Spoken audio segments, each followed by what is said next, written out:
আসসালামু আলাইকুম। আজকে আমরা এলআর জিরো পার্সেন্টের আরেকটা এক্সাম্পল দেখবো যে একটা গিভেন গ্রামার কন্টেক্সট গ্রামার সেটা আসলেই এলআর জিরো কিনা। তো আমাদের এখানে একটা গিভেন গ্রামার দেওয়া আছে এবং আমাদের এলআর জিরো আমরা জানি যে ফার্স্ট স্টেপ হচ্ছে ক্যানোনিকাল আইডেন্টিটি বের করা। এই জন্য আমাদেরকে একটা অগমেন্টেড গ্রামার লাগবে। আমার যে স্ট্যাটিক সিম্বলটা আছে ইফ ই এর একটা হচ্ছে নতুন রুল তৈরি করা ই প্রাইম থেকে ই, এটা হচ্ছে আমার অগমেন্টেড রুল। এখন আসি আমরা ক্যানোনিকাল আইটেম করতে। তো ফার্স্টে আমাদের এখানে এই গ্রামারটা শুরু হবে একটা ডট দিয়ে। দেন আমরা দেখতে পাচ্ছি যে ডটের পরে একটা নন টার্মিনাল আছে, তাহলে এটাকে আমাকে আবার এক্সটেন্ড করা লাগবে। এখানে হচ্ছে ই থেকে ই প্লাস টি, এরপরে আরেকটা হচ্ছে ই থেকে টি। যেহেতু আমার এখানে দুটো প্রোডাকশন আছে, এই কারণে আমি দুটাকেই এক্সটেন্ড করে নিলাম। এরপর আমি দেখতে পাচ্ছি যে এখানে ই থেকে টি, তো টিও একটা নন টার্মিনাল, এই কারণে আমাকে এটা হচ্ছে এক্সটেন্ড করা লাগবে। টি থেকে ডট এফ টি এবং টি থেকে ডট এফ। এবার আমরা পাই হচ্ছে ডট এফ। তো এফও একটা নন টার্মিনাল, এই কারণে আমাদেরকে আবার এক্সটেন্ড করা লাগবে। তো এফ থেকে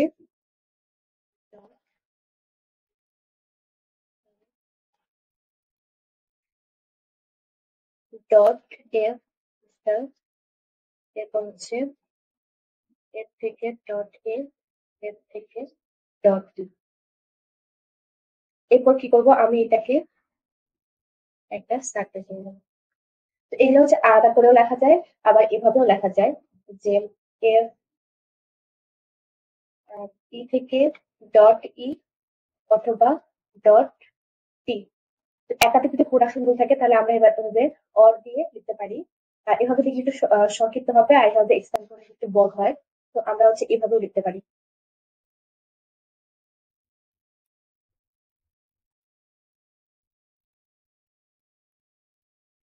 তো এবার আসি আমাদের হচ্ছে এই স্পিকার একটা নাম দিয়ে দিই, আই নট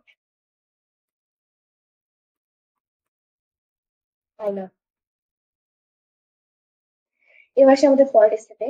তো এখানে আমাদের হচ্ছে এটা তো ফার্স্ট, আমরা হচ্ছে একটা সিম্বল এখনো সিম করে নেই, এই কারণে ডট গুলো পর্যন্ত ফার্স্টে আছে।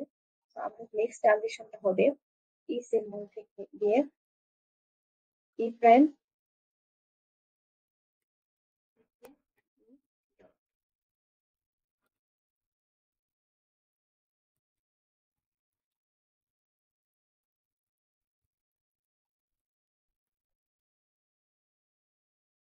এখানে আমি যতগুলা ই দিয়ে ট্রানজেকশন হয় আমি সবগুলো এখানে আমরা লিখতে পারি। তাহলে ই দিয়ে হচ্ছে একটা ট্রানজেকশন হয়ে গেল। এরপর আমার সেকেন্ডটা হচ্ছে ডট ই, তাহলে এই ট্রানজেকশনটা হচ্ছে আমার ই দিয়ে হবে, তাহলে আমরা এখানে লিখতে পারি যে ই থেকে ই প্লাস টি। এরপর আসি টি দিয়ে যে ট্রানজেকশন গুলো হবে। তো টি দিয়ে দিতে পারি হচ্ছে ই থেকে টি প্রাইম। এরপর আরেকটা দিতে পারি টি থেকে টি ডট এফ। এছাড়া আমরা দিতে পারছি যে এফ ডটের পরে এফ একটা নন টার্মিনাল, এই কারণে আমরা এফ কে আবার এক্সটেন্ড করবো। তো এফ লেখা যায় ডট এফ স্টার অথবা ডট এফ অথবা ডট বি।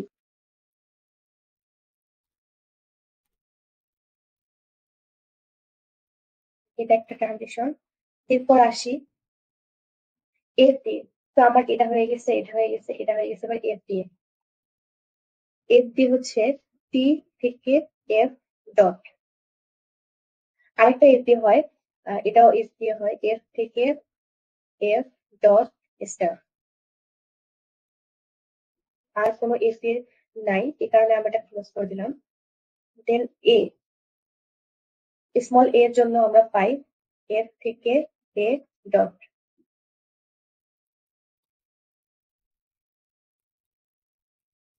আর হচ্ছে এফ থেকে বি ডট, এটা হচ্ছে স্মল বি এর জন্য।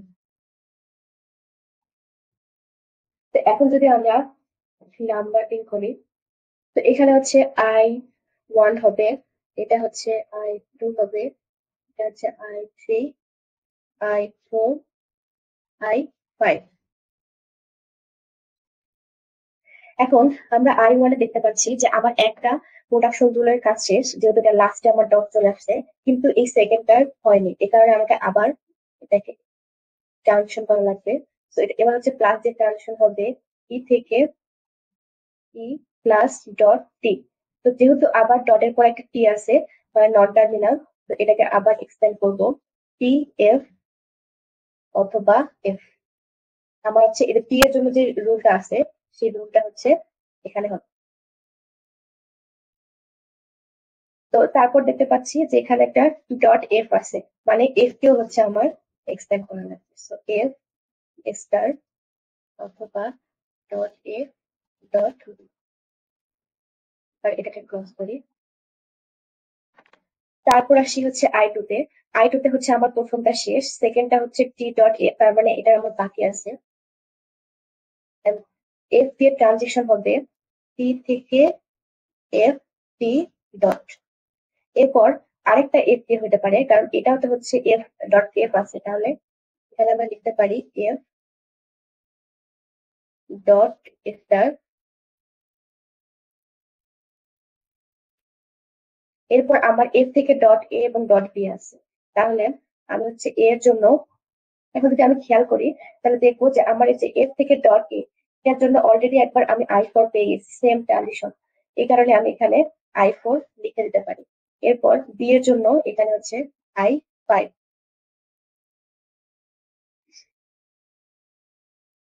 এবার যদি আমি হচ্ছে I3 তে আসি, তাহলে আমার হচ্ছে এটা শেষ, সেকেন্ডটার জন্য হচ্ছে আমি একটা ট্রানজিশন পেতে পারি, সেটা হচ্ছে স্টারের জন্য এফ থেকে এফ স্টার ডট।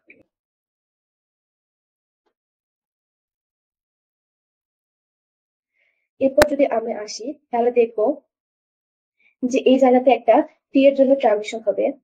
So, টি দিয়ে আমরা দিতে পারি হচ্ছে ই। সো এখানে হচ্ছে ই থেকে ই প্লাস টি ডট। দেন এই টি এর জন্য আমরা আরেকটা পেতে পারি, সেটা হচ্ছে টি থেকে টি ডট এফ। যেহেতু এফ আছে, এই জন্য হচ্ছে এফ কে আমাদেরকে আবার এক্সপ্যান্ড করা লাগবে dot F star A dot B. So আমরা এই এফটাকে হচ্ছে এক্সপ্যান্ড করলাম, এটা শেষ। এখন আমি হচ্ছে এখানে দেখতে পারি যে আমার আরো কিছু বাকি আছে। এখানে হচ্ছে ডট এফ এর জন্য বাকি আছে, মানে এফ ট্রানজিশনের বাকি আছে এ এবং বি এর জন্য। তো আমি এখানে লিখতে পারি এফ এর জন্য, এই এফ এর জন্য হচ্ছে টি থেকে এফ ডট। কিন্তু টি থেকে ডট এফ, এটার জন্য আমি অলরেডি একবার I3 তে পেয়ে গেছি। তো আমি এখানে হচ্ছে I3 তে এটা না লিখে আমি হচ্ছে I3 লিখতে পারি, I3। এর জন্য, এর জন্য কি হবে I4, এবং বি এর জন্য I5। এটা আমি এই যে আগের গুলা হচ্ছে রিপিট হচ্ছে দেখে আমি আবার লিখে দিলাম। সো এই স্টেজে দেখি, তাহলে এখানে আমার এটা হচ্ছে শেষ, সেকেন্ডটাতে এফ থেকে এফ স্টার, একটা স্টার ট্রানজিশন হবে। কিন্তু এখানে আমরা দেখতে পাচ্ছি যে আমরা এই যে এটা এবং এটা সেম আছে, এই কারণে আমরা এটা রিপিট করবো না। সো রিপিট না করে তার আগে আমরা হচ্ছে সবগুলা স্টেটের হচ্ছে নাম দিয়ে দিই। সো আমরা হচ্ছে I5 পর্যন্ত দিছিলাম, এটা হচ্ছে I6, I7, হচ্ছে I8, এরপর হচ্ছে I9। তাহলে আমি এখানে লিখতে পারি যে আমার হচ্ছে স্টার ট্রানজিশনের জন্য আমি I8। এখন যদি দেখি যে আমার হচ্ছে এটার মধ্যেও কিছু বাকি আছে, আমি এখন এই সেকেন্ডটার জন্য ডট এফ, সো টি থেকে টি ডট এফ এটা যদি দেখি তাহলে আমি হচ্ছে 7 যে আমার i7 যে ট্রানজিশনটা আছে, এই এফ এর জন্য যে ট্রানজিশনটা আছে সেটাই পাবো। সো এটা আমি লিখে দিতে পারি i7 i7, এরপর ডট এফ,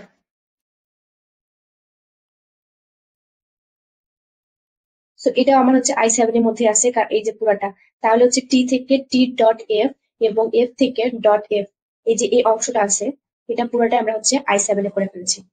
তাহলে আমার হচ্ছে এ আর বি থাকে, তাহলে এ এর জন্য হচ্ছে আমি i4 আর বি এর জন্য i5। এখন আমার ক্যানোনিক্যাল আইটেম সবগুলো পাওয়া শেষ, লাস্ট পর্যন্ত আমি সবগুলা এক্সপ্লেন করে ফেলেছি, সবগুলা মানে রিড করা শেষ, ডটের পজিশন সবগুলো হচ্ছে ফাইনাল আছে। এখন এখন আমরা দেখবো যে এটা থেকে হচ্ছে পার্সেন্ট টেবিল করা সম্ভব কিনা। আমরা যদি এখন দেখি যে আমরা জানি একটা হচ্ছে 100 এবং বড় টেবিল আমাদের তৈরি হবে, যেটা হচ্ছে পার্সেন্ট টেবিল। এখানে হচ্ছে আমাদের এই পাশে যে অ্যাকশন গুলা কি হবে, অ্যাকশন গুলা সবগুলা টার্মিনাল হবে। তো টার্মিনাল আমার কি আছে, এ বি প্লাস স্টার, এরপর হচ্ছে ডলার। গো টু হচ্ছে সব নন টার্মিনাল গো টু। তো এখানে হচ্ছে ই, তারপর হচ্ছে এফ, এরপর হচ্ছে টি। এখন আমি আমার 0 নাম্বার স্টেটে লিখলাম, লিখে টিখে এই 0 নাম্বার দেখবো যে এখান থেকে কোন কোন ট্রানজিশন হয়েছে। তো আমি যদি দেখি ফার্স্টে যে এর জন্য কোন ট্রানজিশন হয়েছে, এর জন্য হচ্ছে i4 এ, তাহলে এখানে হচ্ছে শিফট 4। তারপর বি এর জন্য হচ্ছে i5, তাহলে হচ্ছে শিফট 5। এরপর এফ এর জন্য হচ্ছে i3। তো আমরা জানি গো টু পোর্শনে শুধুমাত্র আমরা হচ্ছে স্টেট নাম্বারটা লিখবো, তো এখানে হচ্ছে 3 হবে। এরপর এফ এর জন্য সরি, তো এটা হচ্ছে এফ এর জন্য হচ্ছে 3 হবে, আর ই এর জন্য হচ্ছে 1 হবে, এবং টি এর জন্য হচ্ছে 2 হবে। যদি 1 নাম্বার স্টেটে আসি, এখানে আমরা দেখতে পাচ্ছি যে আমাদের যে অটোমেটেড রুলটা ছিল সেটা হচ্ছে শেষ হয়ে গেছে, তার মানে এখানে আমি লিখতে পারি একসেপ্টেড। একইভাবে আমার একটা ট্রানজিশন হয়েছে, সেটা হচ্ছে প্লাস টি প্লাস, এই প্লাস জন্য কোথায় গেছে i6 এ, এই কারণে আমি হচ্ছে এখানে শিফট 6 লিখে দিব। তারপর আমার এখানে 2 নাম্বার স্টেটে যদি আমি আসে দেখি, তাহলে এখানে আমার হচ্ছে একটা প্রোডাকশন রুল সিন করা শেষ, সেটা হচ্ছে ই থেকে টি ডট। তো আমরা জানি হচ্ছে ই থেকে টি ডট হচ্ছে আমাদের সেকেন্ড রুল, কারণ আমরা যদি একটু দেখি, এইটা হচ্ছে আমাদের প্রথম রুল, এটা হচ্ছে সেকেন্ড রুল, মাঝখানে আছে 3 নাম্বার, 4 নাম্বার, এটা হচ্ছে 5, এটা 6, এটা হচ্ছে ই থেকে টি ডট, এটা হচ্ছে সেকেন্ড রুল। এই কারণে আমরা এখানে লিখে দিব যে আর প্রতিটা অ্যাকশনে গিয়ে লিখে দিব R2।